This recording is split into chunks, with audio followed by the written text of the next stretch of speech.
Welcome to episode 84 of Anchored in Education. I'm E. Scott England, and Anchored in Education is the podcast dedicated to all things education. Educators across the world routinely engage in conversations surrounding fundamentals, concepts, and new ideas that improve this great profession. Sometimes we agree, other times we disagree. But at the end of the day, we are all anchored in education. I have read a lot about competency-based assessments. I have also read a lot about social-emotional learning. Both can have an incredible impact on students. It only makes sense, then, that the two can be paired up to help empower the teaching and learning that happens in your classroom. That is exactly what my guest did today in her classroom. Stephanie Farley was a middle school English teacher who felt something was missing in her teaching. After taking a look at herself first, Stephanie adopted practices that would take her teaching and ultimately the students' learning to the next level. She did this through understanding the power of a positive mindset, by recognizing positive emotions, and by changing some procedures behind grading and assessment. And the outcome? Well, it would be an understatement to just say it went well. It went amazing. And she's joined us today to tell us more about the steps she went through to have this transformation with her students. Stephanie, welcome to Anchored in Education today. Thank you so much for having me. I'm really thrilled to be able to chat with you. We're thrilled to have you here and more excited to get into the conversation. But before we do that today, we always like to start off by finding out a little bit more about you and how you became anchored in education. Yeah, well, the summer after I graduated from my master's in English literature, I taught rising seventh graders in a summer school program, and it was an enrichment English class. And I knew nothing about teaching, but I knew a lot about literature. So I taught the kids Romeo and Juliet, and we used a real balcony at the school, and it was really fun. And honestly, I was hooked. I'd always loved kids. I studied adolescent psychology as an undergrad. Okay. And I was enchanted by the middle school kids that I worked with that summer. And I found them sweet and earnest, silly and profound. And I just decided, okay, this is it. This is what I like to do. I looked forward to every day of that job. Wow. So I started teaching that fall, and I never looked back.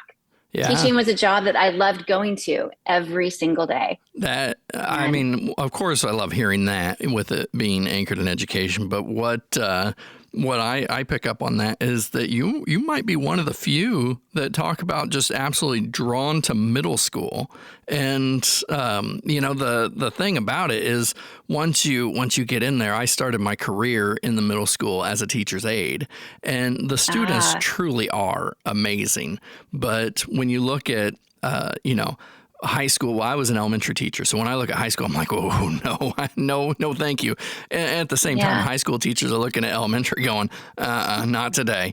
And then there's middle school right in the middle. So, once you got into teaching, did your expectations continue of just how fun it was? They really did. I mean, I just wanted to get better every day. And that was sort of, I think what kept me in teaching for so long is that it didn't ever feel like this is a profession that I can just master, right? Like I got really good. I got really good at filing things when I was, an administrative assistant. I got really good at scheduling appointments when I was a receptionist, but I didn't feel like teaching was something I could just, boom, master. I had to really apply myself and learn from all of the things that happened in the course of each day, to figure out how to get better at it. And that kept me entertained and challenged and striving for 27 years. I was a teacher for 27 years. I love that. And it couldn't be more true. I mean, we're all professionals in our field, but you're absolutely right in that there's so much to continue to learn and to grow from. And that's the greatest thing about being in the classroom is that from one year to the next, you get a whole new bunch of students. And you have to be expected to adapt to those students, because it would just be, I mean, well, it would be a failure to try to continue year after year the same all the way through. Exactly, exactly. You'd have students that maybe reminded you in some ways of someone you'd had before. So you'd try a similar technique or strategy and it Yeah. wouldn't work, and you'd try something else and it wouldn't work. And so you just had to keep striving until you figured it out. And once you figured it out, it was so rewarding, because you're like, yes, I made a connection with this kid. And from this moment on, it's going to work better in class. Absolutely. So I loved that. Yeah. It felt like teaching. I mean, I guess it's sort of cliche to say it, but teaching is like an art more than a science. There's science in it for sure, the science of learning. And, I use the science of happiness in my teaching approach as well. But it feels like there's a lot of art in what you're trying to do. A lot of finesse. Oh, absolutely. And if that is cliche to say, then I will stand behind it, because you're absolutely right. And it serves as a wonderful introduction to our conversation today. Now, I was drawn to this topic because of how you use competency-based assessment and social emotional learning principles to give your students a better perspective on their capabilities. Now, you contend that a positive mindset for students can help them reach more of their potential. So let's start today's conversation learning more about what led you to discover this power of using assessment to foster a growth mindset. Absolutely. It was definitely one of those understandings that took place over time, and it started with me having students a few years in a row who were definitely in a mindset of, I'm just not good at English. I can't do this. Oh, yeah. And my usual strategies just didn't work. And so I studied competency-based assessment. And Okay. I'd never really heard of it before, but I stumbled across it and I studied it. And honestly, reading those books and trying to figure out how to use it in my classroom, you could see steam coming out of my ears, because it broke my brain. Yeah. It was very challenging for me to understand. But once I did, then I started using it with my students, and it really worked in terms of changing their experience of growth in the class. And the first thing I did was just focus on a few learning targets. So I kind of finessed my learning targets. And then because I was an English teacher, I don't think I mentioned that, but I just narrowed the learning targets to just a few. And then we would work on just those 2 learning targets until students saw some progress. And then once they saw the progress, I would point it out to them in their feedback. I'd have meetings with the students and talk with them about it. And it really changed their sense of themselves as learners who were capable of growth.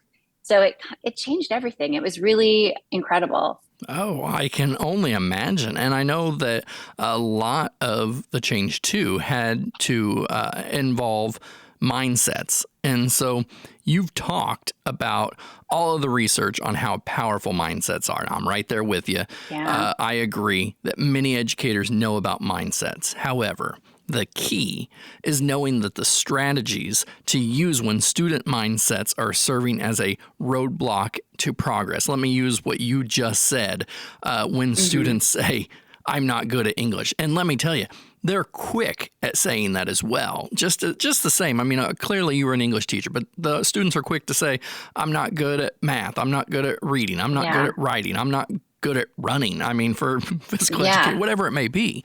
And we get into the mindset. So how do you approach students with a mindset in attempts to get them to develop a more positive spin? Well, there are 2 methods. The first, I think, is about me and my sort of attitude in the classroom.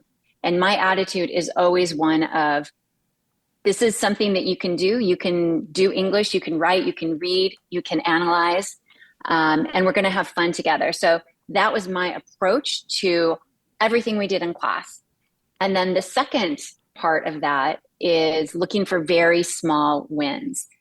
So we did a lot of practice in class, formative assessment, and I would just have the students write one sentence at a time to a prompt.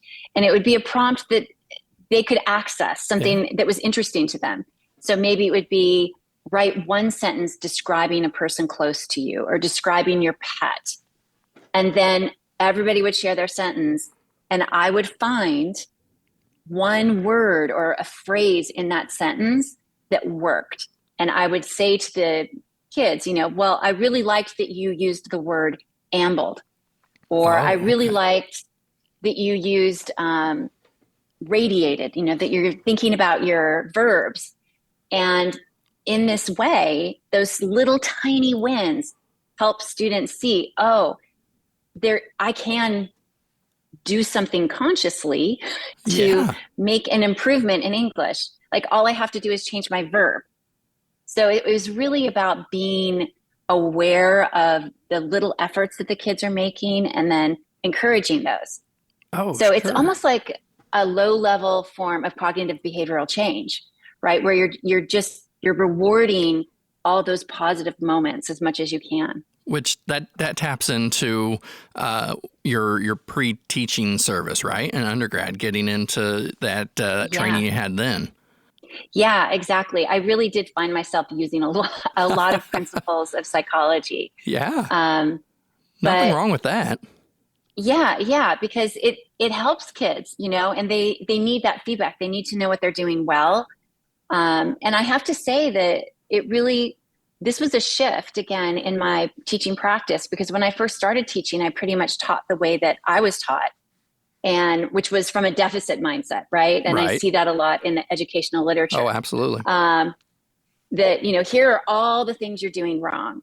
So I had to change the way I was dealing with the kids. And instead of saying, here are all the mistakes that you're making, I found the one thing they did right in one sentence.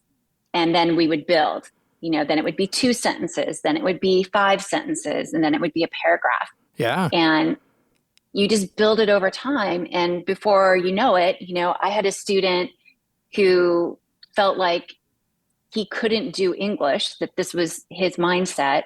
And he had the receipts to prove it, right? He had years worth of report cards that told him he was terrible at English. He had poor grades and comments that listed all of his inadequacies. And then after about 4 weeks in my class, he was like, maybe I'm good at describing action. Hey, yeah. And I was like, yeah, you are. And then he wrote a 5-page story, that was a Western action story. Wow. He read it to the whole class. He read it to his folks. He was so excited about understanding that he was capable. Yeah. And now if I'm, kind of just retelling a little bit on, if I'm understanding correctly, when we talk about the mindsets, if I heard you, it's not just tapping into the mindsets of students, but it's also you had to work on your own mindset as well.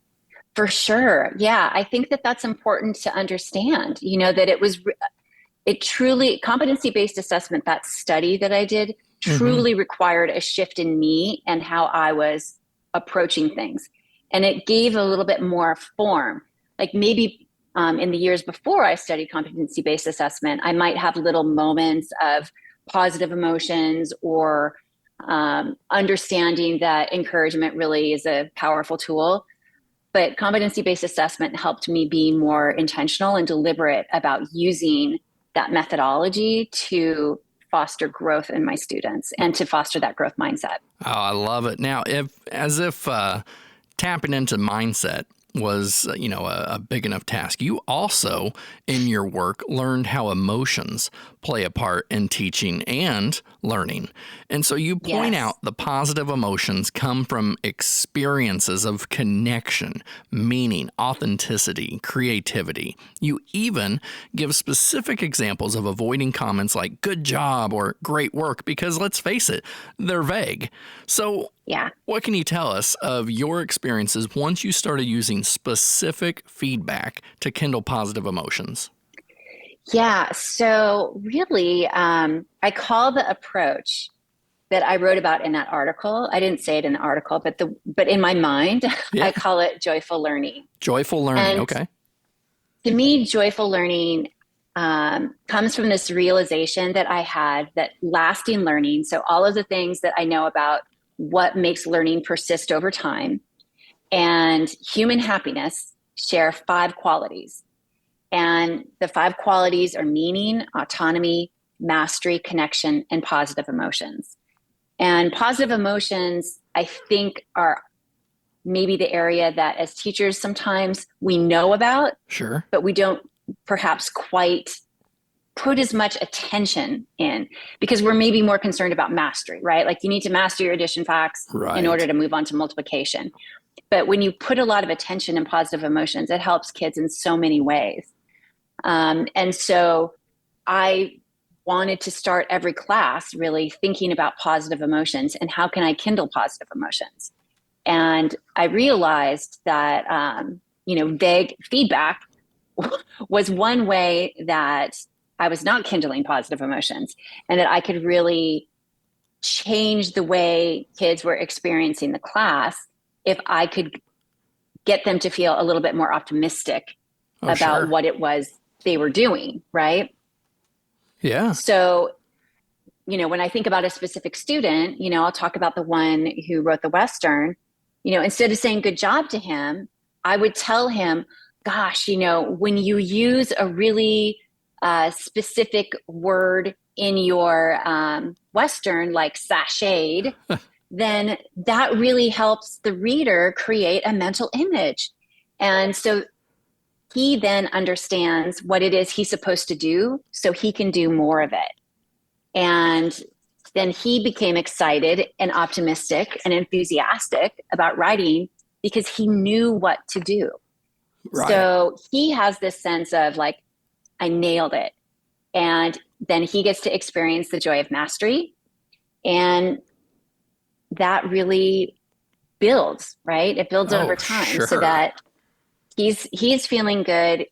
He feels like he can do it again and that he knows the formula. And that's how you get good at something. And writing's such a difficult skill, so being able to break it down a little bit for students and help them feel positive about it is really, that's what teaching's all about. Oh, it absolutely is. Now, I guess a follow-up to that, and you sort of started addressing this a little bit, but whenever you started avoiding the comments that are vague, good job, great work, and you started giving that specific feedback, could you tell in the students that the feedback was, I guess, I don't know, more accepted or more appreciated or something? Because, eventually students, I think, get used to the vague feedback and it really means nothing to them. So when you started giving specific, like, could you tell reactions and everything else? Yeah. Here's how it sounded. Oh. So then, you know that you are making a difference because kids understand. And then you also see the difference in their work product, right? And that particularly applied, as an English teacher, I'm making comments on papers. When I changed the kind of comment that I would give, that really helped students as well, because then they knew exactly what to do. So it was very helpful. But again, it took a lot of intention and thought on my part to find the feedback that was helpful. I had to experiment, and fail, honestly, quite a few times when I would say something that I thought was super clear, but maybe wasn't to the kid. Been there, done that. Yeah. So, but once you find that formula, then it's really powerful. And you see that the kids continue to progress. And so that they're applying the feedback appropriately, that they know what to do. And then they're growing. And that's the whole project. It is. And feedback is so important. And we'll move on from that. I just want to hit on it just one more time about how important it is to step away from that vague feedback. And you said, and I completely concur, it takes time because it's just like, not even just and because we're teachers, just I think human nature, it's very easy to say, good job, great work, or thanks. But to be Yeah, able to say, great work on this specific thing, great job on that specific thing, thank you for this specific thing. Oh, it just adds a whole lot more to it. And it's just that, if we can give that little extra investment into students, I mean, I believe that our returns will be great. for sure. It really it makes a world of difference. And, I had, and students taught me that, honestly. That was something, obviously, I read a lot of books about feedback. But the way that it hit home for me was when students would tell me, like, I don't understand what you mean. Yeah. And then I had to think, like, okay, how can I really make myself clear? To me, it feels so clear, but it's not. So, yeah, it was conversations with students, and I think, okay, I'm kind of stumbling over my words here, but just to dial it That's all back right. for one No, second. you're good. One of the ways that I learned about the kind of feedback that was effective, the very specific dialed in feedback, was by having individual meetings with students about their work. And through those conversations, I was able to really understand what it was that kids needed in order to apply the feedback that I had for them. So that was really helpful. And it taught me how to get more specific with them. Yeah, and it leads into the next thing that I kind of want to address, which is getting around to the actual improvement. You restructured the steps you would take an assessment. Yeah. And so these include clarifying the goals, increasing the frequency of formative assessments, revision, and involving students in evaluation and grading. So let's take a few minutes for you to walk us through what each of these look like in the classroom. So the first step was really about clarifying the learning targets and getting student feedback about them. So the way that I did that is I had my learning targets, I wrote them in what I thought was student-friendly language, and then I gave them to my students and said, what do you guys think? Do you understand this? And they gave me revisions. Oh, I love and it. They would say, yeah, I don't understand what you mean by specific. And so Yeah. it's like, okay, like that's helpful. So they told me how to make my learning targets clear.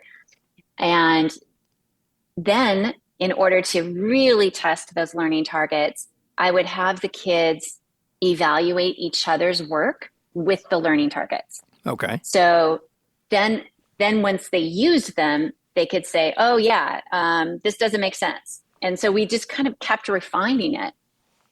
And I also did that with rubrics, by the way, so that the kids understood the rubrics and how they were going to ultimately be evaluated on a rubric.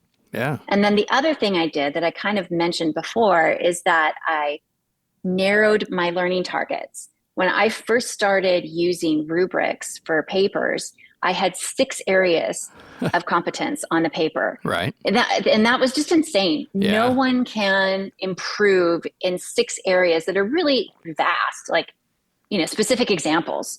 And then the kids will say, I don't know what you mean by specific. So I took it down. I took it down to 2. And so it would be mechanics, and and obviously that's a huge area. It encompasses a lot of things. Right.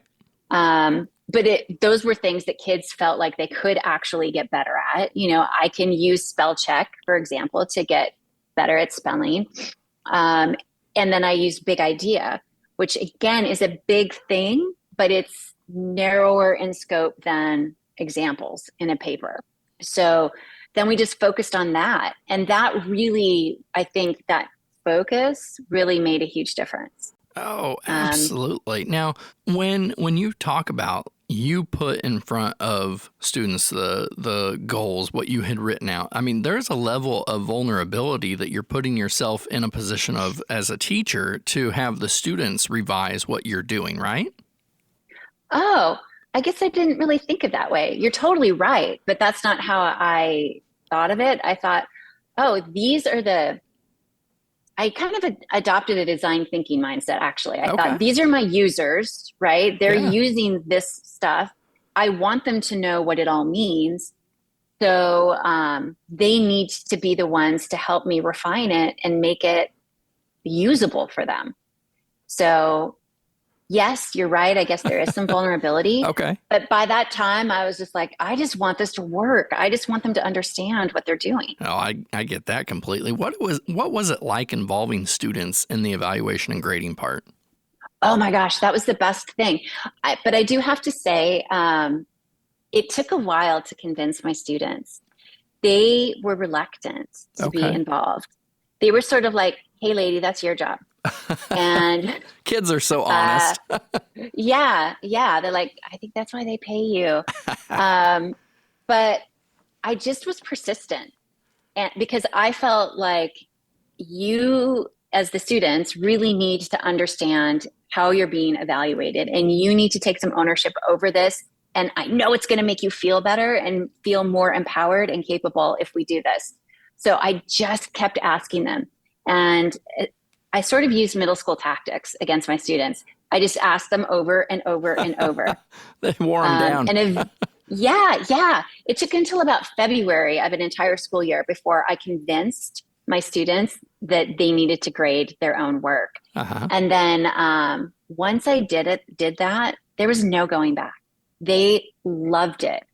But they also had to know how to use the rubrics. They had to understand the learning targets. All of that had to be in place in order for them to be successful with the self-evaluation. But they really liked it. So it was transformational. It was really the best thing that I ever did as a teacher. Oh, I can see that, and I can hear the success, not only from the stories you write, but the stories you tell. So before we go, I think anything we can do to assist in fostering a growth mindset in our students is important to our work as educators. I think we have made that clear today. I'm hoping listeners agree with me. But let's now, for the listeners who are ready to take the first steps, you just gave us a good indicator that it took until February to get to a certain part. And so, I don't want anybody thinking, oh, I'm going to, listen to this on Friday and start it on Monday and everything will be just like Stephanie said. It probably won't be. But for those that are ready to take the first steps, what would you suggest doing to get started down this path? That is an excellent question. And honestly, I would start by thinking about how you can make your classroom a place that kids want to be in.